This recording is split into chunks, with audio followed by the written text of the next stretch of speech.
እኮ ማበድ እኮ አለ። ኧረ አመሰግናለሁ ውዴዋ። ውሻ በየስፍራው ስለሆነ የሚጮኸው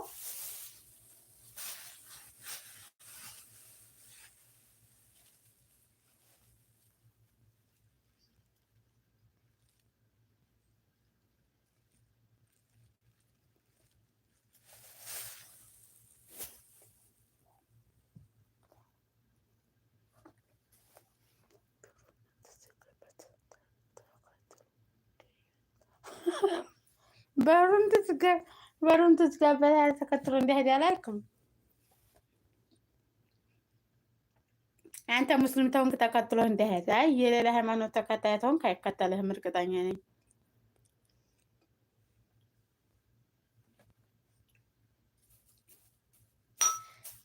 ግን ምን ችግር አለው? ፍቅር ብንሰብክ ግን ፍቅር እንደው ፍቅር ሞት እያለ ለሰው ልጅ ለምን ክፋት እናስባለን? ሞት